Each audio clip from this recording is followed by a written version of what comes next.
هر چقدر در مورد خوشمزه بودن و بافت فوق‌العاده این کیک 3 شیر نسکافه بگم کم گفتم. باید حتما خودتون درست کنید، تستش کنید تا بدونید این کیک چقدر خوشمزه است. یک بافت خیسی داره و طعمش بی‌نظیره. بریم با هم دیگه درستش کنیم. قبل درست کردن حتما سیوش کن. برای درست کردن سفید و زرد رو جدا می‌کنیم. سفید رو می‌زنیم تا کمی کفک کرد. مقدار شکری که داشتیم کم کم اضافه می‌کنیم تا جایی که شکر کاملا حل بشه و سفیدم فرم میگیره. سفید رو میذاریم توی یخچال. به زردها وانیل و بقیه شکر رو اضافه میکنیم، هم میزنیم تا سفید رنگ و کشدار بشه. در مرحله بعد شیر رو اضافه میکنیم، کمی دوباره هم میزنیم. توی تمام مراحل دورگیری ظرف هم انجام میدیم و بعدش آرد بیکینگ پودری که از قبل 3 بار علک کردیم طی 2-3 مرحله به موادمون اضافه میکنیم. یا با دور کند همزن یا با ویسک فرقی نداره، هم میزنیم تا کاملا یک دست بشه. وقتی که موادمون کاملا یک دست شد، در مرحله آخر سفیدایی که فرم داده بودیم و توی یخچال گذاشتیم رو باید اضافه کنیم.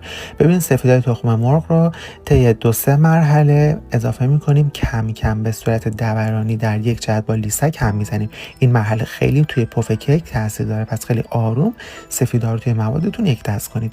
بعد توی قالبی که من با روغن جامد چرب کردم و آرد پاشی کردم ریختم، به این صورت موادتون رو با سیخ چوبی یک دست کنید تا هوای اضافهش خارج بشه. بعد میذارید توی فرسپیش گرم شده تا کاملا بپزه. برای سس کیکمون، برای خیس کردن کیکمون، یه قوطی شیر عسلی رو با خامه صبحانه به این صورت ترکیب میکنیم، با هم دیگه یه مقدار هم میزنیم تا یک دست بشه. وقتی که یک دست شد، در مرحله بعد به این ترکیبمون شیر رو اضافه میکنیم به همراه نسکافه. یه دونه نسکافه ریختم، حالا شما مقدار نسکافتون رو میتونید کمتر یا بیشتر کنید. پس شیر عسلی، خامه صبحانه و شیر و نسکافه رو با هم دیگه ترکیب کردم تا این موادم کاملا یک دست بشه. ببینید کاملا یک دست که شد. در مرحله بعد کیکتون که پخت از توی فره خارج کردین، اطرافش رو با چاقو به این صورت آزاد میکنید، چون من فقط کفش رو چرب کرده بودم.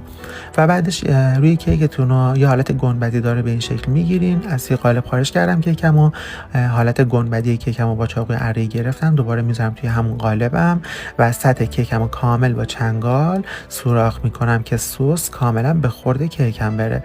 سس رو میریزم روی کیکم که کاملا سوراخش کردم. اینم توجه کنید که کیکتون نباید خیلی سرد بشه، بعد از اون داغی بیفته، بعد سس رو بریزین روش. و اینکه دوباره میذارم توی یخچال، یه 5-6 ساعت روشم پلاستیک کشیدم. بعد از 5-6 ساعت از توی یخچال در میارم، خامه قنادیمو فرم میدم، بهش نسکافه اضافه میکنم و بعدش روی کیکم به این صورت خامه قنادیمو میریزم و با پالت کاملا یک دست رو صافش میکنم. وقتی که یک دست رو صافش کردم، روش رو پودر کاکائو علک میکنم روی کیکمو. اینم از کیک 3 شیر نسکافه، اون با همین سادگی درستش کردیم. بی‌نظیره این کیک، حتما درست